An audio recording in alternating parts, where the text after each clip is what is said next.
What is up, fellow Titans? Welcome to that Titan Season 4 video I said I'd do, and that is where, since we're in between Part 1 and Part 2 of Season 4, we don't know quite right now when it's returning, but I said I'd be doing a theory, speculation, questions answered kind of video where we get involved with your comments, your theories, your questions, and just kind of nerd out about it. You know, what could be coming in Part 2, anything that could happen to certain characters. You get the idea. So I've screenshotted a bunch of questions here. Hopefully I don't ramble too much and we can get through as many of them as I can, because yeah, there's quite a few of them. So if you asked a question, or even if you didn't, I think this will be an entertaining video just to ponder what could happen, because don't forget, we are getting another 6 episodes, and it looks like the back half of Titan Season 4, especially with the way Titan Season 4 Part 1 ended, is got to ramp up. Like, initially it's a bit of a slow burner. I think it will be continuing that a little bit more, but now with the way it's ended, with Sebastian Sanger entering the Pit of Blood within the Temple of Azarath, things are slowly but surely, but very surely, going to get that much more into gear. Like, we're definitely changing gears, and then I think we'll be changing gears even quicker as we get into like the final probably 4 or 5 episodes. And just to make this transparent, even though I've got screeners for Titans, I haven't seen any of Part 2, so don't think that I'm going to be answering any of this with any inside information or any spoilers. I wouldn't do that. I am right now completely blind as to what's happening in Part 2. So Jeff Stamp says, so with Connor accepting the Lex Luthor side of himself, do you see him leaving the Titans at the end of the season? It seems like the storyline is pushing for him to go out on his own to find himself. Loved all the content for this season of Titans, brother. By the way, congratulations on your engagement. I wish you both nothing but happiness. Much love to you, brother. Thank you very much for that, the congratulations and the question, Jeff.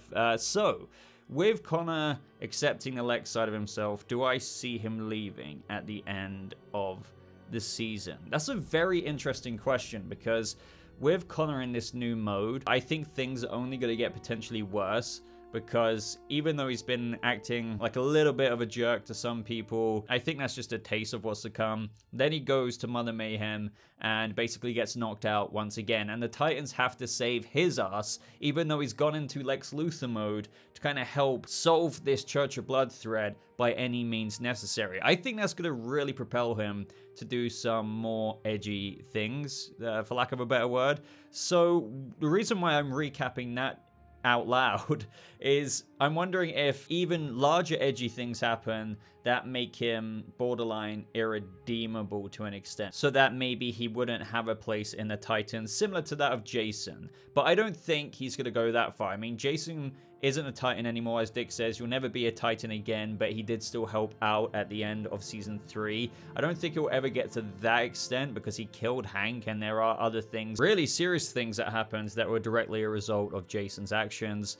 So as for Superboy going off on his own, that could happen regardless, I suppose, because even if bigger edgy things happen, he may still think, right, after this, I think I need to kind of find my equilibrium again. You know, I'll be coming back to the Titans, whether we see a Season 5 or not. Maybe it ends in such a way where it implies he will eventually come back, but he's going on a bit of his own road trip to explore himself after mostly coming back from the Lex side, but still maybe feeling uneasy with how he's acted in the back half of Titans Season 4. I mean, obviously, we've already seen a glimpse of that as of the latest episode, so I can maybe see it ending that way if he was to go off on his own. Of course, the alternative is that by the very ending of Season 4, Connor's already started to come back from really going head over heels into the Lex side, that he doesn't feel the need to go off and find himself, because he's, or I don't know if I want to use the word redeeming, but he's just not so deep into the Lex side. He's already had a chat with Dick. There's been talks later on in the season about what he's been doing and the way he's been acting in the previous several episodes of Part 2 that we've still yet to see, and it's all more or less reconciled and resolved, so he doesn't really need to go out there. But even if it does get reconciled and resolved with Dick and the other Titans and the way he's been acting, he could still, as you said, want to go out there, take a little bit of me time, and then eventually come back. Maybe it could end in such a way where even if we don't see Superman or Clark Kent, that, you know, again, whether we get a Season 5 or not, it's implied that he's going to go off with Clark, and Clark is going to show him one or two things. That would be a nice thing after Connor being put in such trauma at the beginning, then, you know, forcing himself to go deep into this Lex mode, acts like a bit of a jerk and whatnot, but to get the job done, and then it coming full circle, and then it's like, right, Church of Blood threat solved, now I'm going out with my other dad, Superman. But again, I would be very surprised if we saw that, but any kind of Easter egg or nod at that would be really cool, and a nice callback to the letter that Superman actually wrote to Connor at the very beginning of the season. Maybe that's a little foreshadowing for when they do meet up a little bit later on. But anyway, I'm already starting to ramble. Let's go to question 2. Of course, as always, guys, let me know your thoughts, each question along the way, or maybe if you don't want to do that, just your top questions that I got into in today's video. So Adam Azar says, do you think Sebastian Sanger will probably get a redemption in the final episode because he made a strong bond with his sister Rachel? And do you think that Connor's relationship with the Titans will be irredeemable? Love your content, keep it up. Thank you, Adam. As for the latter, kind of what we just spoke about, long story short, as for specifically the irredeemable aspect, I think that truly depends on what we've got yet to see with the final episodes. I would be surprised, to be honest, if there's something so irredeemable that is on Jason Todd levels. So I don't think it's going to meet that level of, you know, doing something that's so bad that it's irredeemable, but maybe there's going to be some things that is going to make the audience think, man, Connor, screw you. I mean, I still love you as a character and everything, but oh god. But I don't know if it will reach that bad. But anyway, Sebastian, do I think he will get a redemption? I've got a theory that Sebastian's character arc this season will obviously be, as we've seen it so far, feeling lonely, feeling like he wants to change the world, feeling like nothing. He's tired of feeling like nothing, and that's what one of the very words he said before he drank from the blood chalice thing and then let out his little black canary sonic cry, if you will. Then he's gonna like tread in the path of evil. Very fascinated still to see how that unfolds. Again, one thing that keeps knocking on the door of my mind is, why does Sebastian want to subscribe to the plan that he heard in the Titans van, if you will, that little coach? They literally said what his father does, like decimates worlds. He destroyed a planet by the age of 6 or something like that, and then he tried to do it with R1, and now he's going to find out, if he doesn't know already, that they're bringing Trigon back or something, and that is the way they're going to change the world. Clearly, Sebastian isn't so much, at least from what we know about him, the kind of guy to want that to happen to planet Earth. He even said initially that I only came with you so you wouldn't kill my friends. Now, I do acknowledge that he's drunk from the blood chalice. He said Azarath, Metreon, and Zinthos, and now he's walked into the blood pit. So there may be a bit of a trigonic link or corruption that skews his perception, but maybe he really gets sold on the idea. But this is a bit of a leap that I really hope they flesh out to make it believable. The whole idea of maybe burning down a world to create a better new one kind of thing, that kind of cliche. So with that said, again, the reason why I wanted to kind of recap all of that mixed in with a bit of theory towards the end is because I don't know if he'll go through with it, right? I think when it matters most at the end, I do wonder if he's going to do something that will kind of go back on the Church of Blood. Will he betray his mother, Mother Mayhem? It might seem like it right up until the tip of the final episode that he's going to do the thing that the Titans, as we're going to see in the back half of part 2, are going to try their best to stop him from ending the world and everything, because that's what the whole Blood Moon Rising prophecy was about. But maybe right as it counts, Rachel might say something significant. Maybe he'll realize that this, you know, as much as he wanted this change and as much as he's felt elevated to be important and do something that matters, and it's also a part of prophecy, I think that will be inflating his ego a little bit as well, on top of the adoration of all of these Church of Blood members. Maybe he'll think, no, I can't do it. Again, it sounds cliche the way I'm saying it, but I'd like to think that they would write maybe a change of mind in a very sad way almost. I think that could end up with his death as well. But I would like to almost think I'm wrong now. I wouldn't mind if it turned out as something like that, but just do something also that just catches me off guard. I could be wrong, by the way, and he might be 110% subscribed to, like, absolutely destroying the world. Obviously, it's going to be a little bit more complicated than that in the ways that I say I want them to flesh it out. And there might be like, no, I don't care. I'm doing this, I'm doing this, I'm doing this. Or there's a third option where maybe he gets bested regardless. He's done something that he can't stop now, but he says to Raven, his sister, towards the end, I'm sorry, Rachel, or like, you know, I wish I could do something that could take it back. Again, sounds really tropey, really cliche. But yeah, I'm a bit unsure about redemption. But I do think that's a likely option. Some form of redemption. That doesn't quite mimic Jason, you know, doing all these things like killing Hank. So Sebastian Sanger in Brother Blood Most doing all these things on the level of like killing Hank and doing all these things. Well, arguably worse than killing Hank because it will kill everyone on planet Earth and then just changing his mind at the last minute. But you do point out something very important because he made a strong bond with his sister Rachel. Maybe, just maybe, even if it's against Mother Mayhem, because I think she's still going to be the zealot, if you will, that's still trying to make all of this happen, even though currently she's got her son on her side, and over the next several episodes, we're going to see him very much so at her side and trying to bring out their mission, their dream. Maybe that's bringing Trigon back quite literally. But yeah, I can imagine like a tag team, if he does change his mind, of brother and sister combining powers to stop maybe Trigon from bursting through again. I can almost imagine a bit, again, it's almost a bit tropey, like Trigon's almost trying to rip through the portal and maybe Raven convinces Sebastian right there and then, and they're like, okay, and then they both like put their powers. She has a white Raven light. He has his Brother Blood powers, which we haven't really properly seen yet, in his Brother Blood suit. And since that would completely defy prophecy, like Raven has, but it seemed like Brother Blood initially didn't, because obviously he's gone into the Blood Pit now, he could still regret things and then change his mind, tag team, and stop the Church of Blood's plan. And Mother Mayhem, I'm sure there would have quite a meltdown. But I wouldn't be surprised if he did unite with Raven and it was a key that they both had to like join to prevent whatever thing is literally right on the precipice of destroying the world.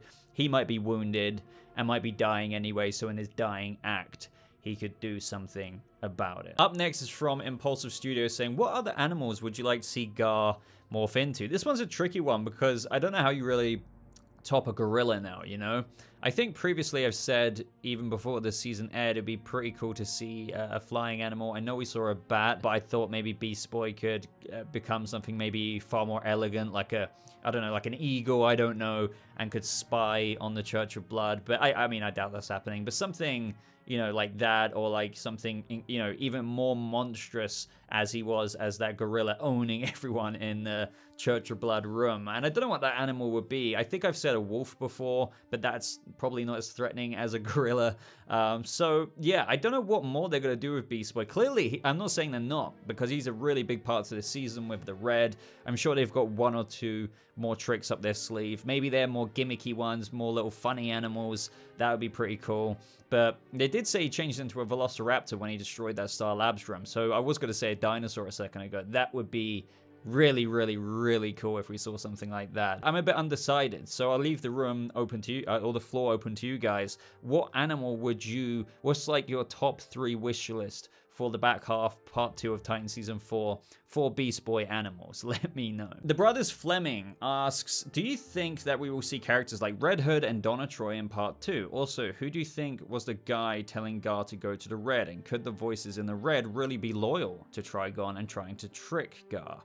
So, do I think that we'll see characters like Red Hood? Yes, I'm pretty damn confident. It's already kind of low-key confirmed, but not official, that Curran Walters is coming back in kind of like a guest starring role. Don't expect him in multiple episodes. I think there was Instagram stories of Jay Cargo and Curran Walters training behind the scenes, and that was during Season 4 time. I'm pretty sure there's more evidence out there that I can't just think of from the top of my head, but I would bet money that Curran Walters' Red Hood is coming back just for a small appearance. Now, as for Donna Troy, that's where I'm a lot less confident. Maybe they're going to pull out a surprise and she does turn up very briefly. Connor Leslie really was a fantastic casting for Donna Troy, but I do think that they wrote her out the show very specifically. Not that she couldn't ever return. You know, all these characters, like, other than Hank, even though I guess he could come back from the underworld, even though his body is in bits. But Donna Troy, she went off with Argus, the whole Roy Harper direction. We had that lady from last season, I forget the name, but she was like, oh, you could, you know, basically work for us. You know, I'm very much so paraphrasing that. She's like, oh, okay, all right, you know, Roy Harper's in charge of Argus or whatever's going on last season. So she, you know, they set up some kind of headcanon for us to go with. She's going down that direction, doing other things along with Roy Harper and Argus. So she could pop back in. Maybe she would pop back in and say hi. Roy says hi as well. What do you need help with? But again, how do you incorporate that into the story that would make sense for Donna to leave? Do you know what I mean? When doing things like this, as much as us as fans want it, if Donna Troy came in and realized that the Titans were in a bunch of shite with the Church of Blood, it would be kind of a bit uncharacteristic of her to just walk away being like, okay, I've got to go back to Argus. But I guess what I just said still applies to Red Hood. You know, why would he come back and just go away if they could actually use his help? Maybe there is a bit more sense there with his character. He's not a Titan anymore. I'm actually very intrigued as to how Red Hood comes back. I mean, I know he could be helpful, but how does he get wind of this? Does Dick feel forced to call him, saying we need every bit of help we can get? But then if he's going to have such a small role, why would his character leave again unless he died? But I think it would be kind of lame to just bring Jason in for him to die again. So yeah, very intrigued about stuff like that. But yeah, long story short, but long story long really with me.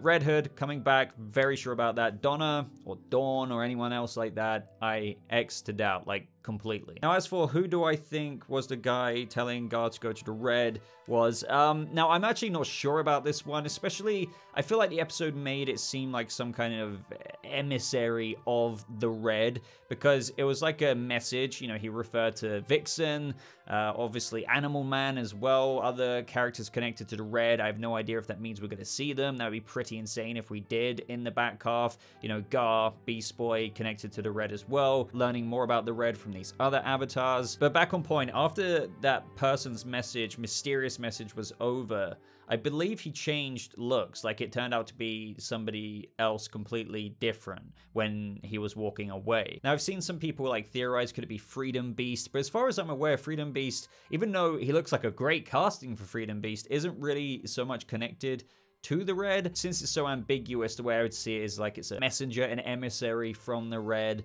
But yeah, it'd be really cool if we ever got like a nod as to who that specific character, even if it's not named, is kind of meant to be referring to. But I would take it more or less like what I've said for now until we get more confirmation. And could the voices in the Red really be loyal to Trigon and trying to trick Gar? I don't think so. I genuinely think the Red are messaging Gar, and there's some kind of aspect, whether it's prophecy or the fact that he is one of the avatars of the Red. He can sense that there's something off about it. Plus, they say that he's the one who can kind of stop the end of everything, right? Which is, you know, quite a bit of pressure on his shoulders. Clearly, there's more going on there. I don't think that's a deception. Who knows? That could be a twist. I could be wrong. And clearly, something's going on with the Red in of itself. Now, we do know that in the comics, Brother Blood, you know, uses the power of the Red kind of in a manipulative way, not actually as a natural avatar of the Red like Animal Man or Beast Boy would. So I'm sure there is something more shady going on there, but I don't think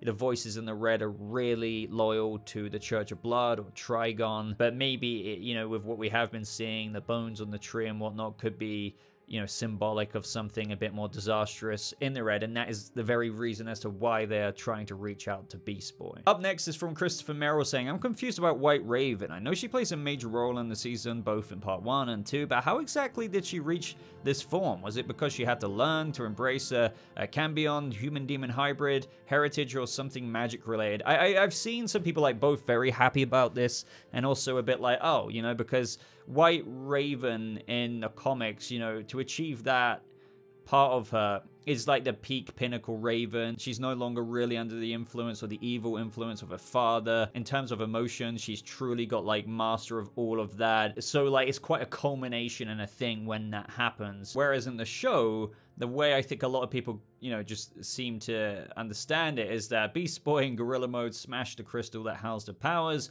The dark, you know, tendril type powers of Raven went back into her, and she just bang, White Raven, right? People are very happy she's got the suit, got awesome new looking powers, but don't really understand why it came about. Now, I'm sure we will get some expansion on this. I think the conversation with Jinx was meant to kind of clue us in on this, and I think the Titans adaptation is more or less that. Beforehand, Raven has always, I think, felt her powers have been a result of something that she didn't really sign up for. I'm sure she kind of digs them, but at the same time, it's a bit of a blessing and a curse situation.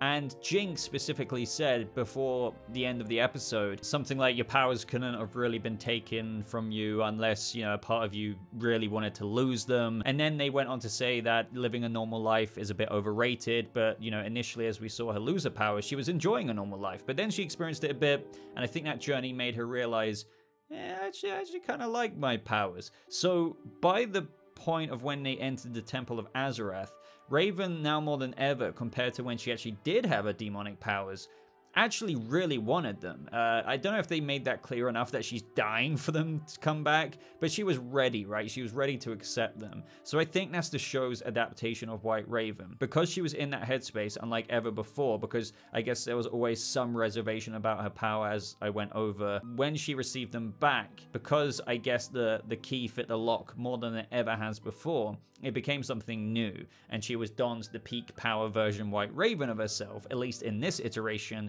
because she was ready to accept those powers. I think that's what they're getting at. Up next from DeAndre Richardson, do you think that with Raven getting her powers back that the prophecy will now be altered? I don't think so. I think maybe that was still a part of the prophecy in that little fairy tale book that we saw. Not too sure about that one. I mean, I think we know that the prophecy will change somehow in some way for the Titans to succeed in their mission. But I don't know if White Raven is the key. Maybe White Raven in combination with Sebastian in what we were discussing earlier. But that still remains to be seen. And also with Dick Grayson saying the Titans do not kill, do you think Brother Blood will kill Mother Mayhem? I think that is a possibility if there is some kind of form of redemption for him, because despite this being a villain origin story, I think there's always going to be that good side to Sebastian that we literally have seen right up until the point of when he entered the blood pit. He still was insistent in that episode 6 moment when he said, I only came here to stop you from killing my friends. And now he's got a stepsister. That's still gonna live rent-free in his head, even though he's gonna try and push forward with the evil doing. Even though from his perspective, it might not be so evil, because as I always say, the best villains are the ones who feel like they're doing the right thing. Lucas Kipson says, who do I think will be more important to the rest of the season, Starfire or Raven? It seems like both characters are set up to be crucial to the end of the season, but if you had to pick one, which would you choose? Also, thanks for the great content as always. Thank you. That is really hard to answer because White Raven could be very significant. We know that she's got a link quite literally with Sebastian because they are siblings. And this season, Church of Blood, clearly there's Trigon aspects to it, so very important stuff there. But Starfire could be more important because they've also been setting up a lot there. She's been the one kind of still feeding in the gas to the whole aspect of, don't forget about the prophecy, you know, there's still the prophecy. She's the one who found the book. She's got a whole page dedicated to her bleeding or something, these little blood drops coming out.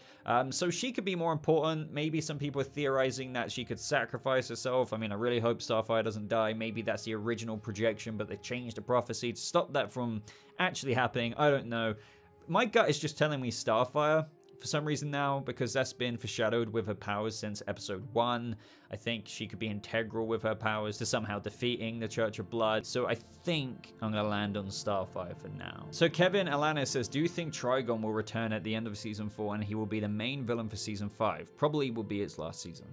I don't think this season's storyline would bleed into whatever a season 5 could be, even if we get a season 5. I think this season will wrap up this Church of Blood storyline, because I'm not saying that they've written this season as the final season, but I definitely think they would have set up an arc and a season main plot that does get resolved just in case it did end or get cancelled or just didn't get renewed for a 5th season or a 5th and final, which would be a shame, obviously a big shame, but I don't think they would leave massive cliffhangers for, you know, us to wonder where the characters are at, where we can imagine their characters to go in our head canon in the future. I think things will be wrapped up regardless, in only a way as it has been in previous seasons. Like, for example, in the previous season, they got on a bus and they were going off, right? And we've picked up from there. But if, you know, the show got cancelled last year, at least we knew that the Titans defeated Jonathan Crane in our headcanon. We knew they were going off on a bit of a road trip.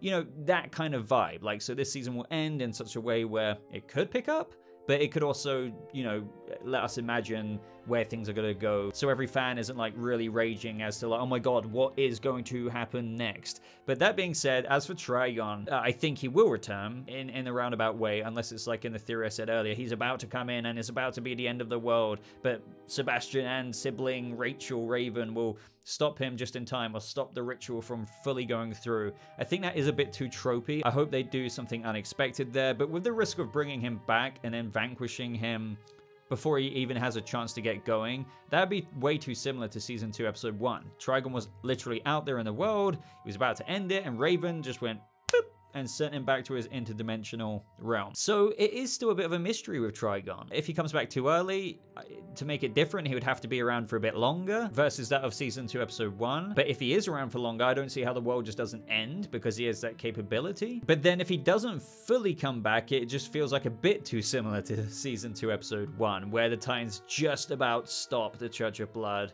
and Brother Blood, with maybe Brother Blood's help, from Trigon coming back. And yet again, Trigon will be like, yes, finally, it's my time to go. Oh, again. I've been stopped again right before I get started. So, yeah, I think Trigon will be majorly teased. I just don't know if he's going to be back in the flesh, in his CGI form, or something else. I think we will see him, though. Whether it's in human form, CGI form, undoubtedly. But with tons and tons of screen time, I just don't know what to think about that because of the examples I just gave. Phase Infinity asks, any other DC characters you would like to see in Titans that you think is possible to pull off? This one's easy, I'll keep it short and sweet, but Roy Harper. I think all of us, or a lot of us, have wanted to see Roy as soon as he was teased, hoping that it would be the season after that, or the season after that. So Roy Harper. 100% Roy Harper is who I would have chosen. So Joel asks, will the red be the reason of how Beast Boy ended up crossovering with Stargirl? Because from what I am understanding, 407 will be the Stargirl Titans crossover, and we still don't know how that can happen. If both shows are on separate Earths, with what just happened in 406, the red could be the reason. Yeah, this one's a bit ambiguous as well. I keep saying that, but we know that Brec Bassinger's Stargirl is having a crossover with Titans, and it could very well be next episode. We've got the photo, here they are, Brec Bassinger and Beast Boy, they're filming. We've seen behind the scenes photos of filming in Blue Valley, I believe. I think it's rumored as well that Doom Patrol could be in it, but don't take that as a guarantee. It's just take for a certainty that we are getting Stargirl with the Titans. As for the whole red thing, that could be the reason. We still don't have an explanation as to how the other Titans disappeared, because when Joseph Morgan, Sebastian just went and sent out the echo waves, everyone disappeared, but in a different way, because when Beast Boy said, take me to the red, he like dissolved into like a red thing.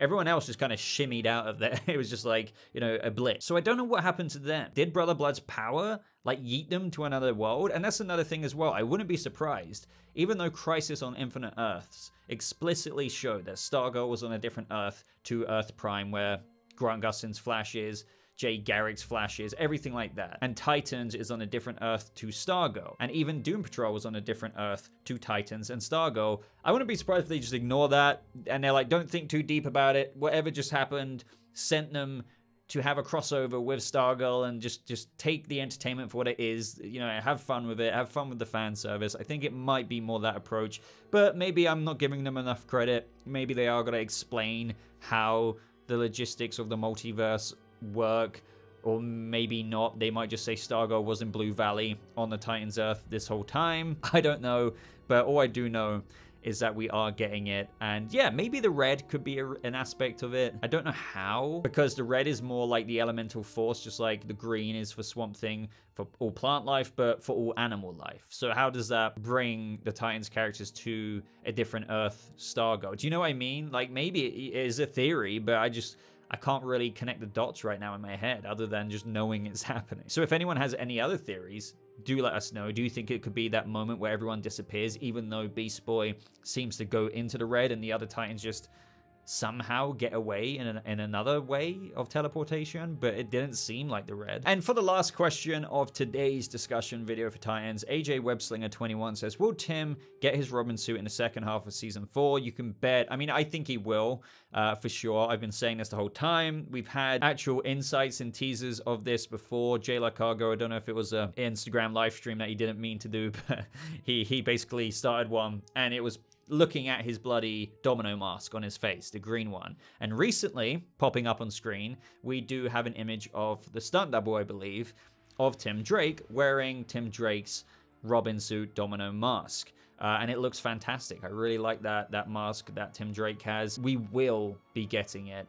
Just depends how late into part 2 that is. I think that wraps up all the theories and discussion we're going to get into today for part 2, and, you know, some of the stuff echoing from part 1. So what I'm going to ask of you is to expand your thoughts on everything I discussed. You know, is there anything you agree with, disagree with, or maybe we'll just alter from a theory or whatever we spoke about? I would love to hear it. Just let me know down in those comments. I read every single comment, so can't wait to see what you have to say. If you also enjoyed this video, and especially if you got this far, just leave a like on it. It really does help out the channel, helps boost me out there in the algorithm, get some more Titans fans in here, and let me know if you want to see more of these. I could upload a bonus one over the Christmas period, and if that happens, do make sure to ask more questions, maybe expanding on these ones, down in this comment section. I'll screenshot some more from this comment section, as well as answering other leftover questions that I didn't get to in this video. So other than that, guys, just thank you so much for watching. I hope you all have a lovely rest of your day, and I'll see you fellow Titans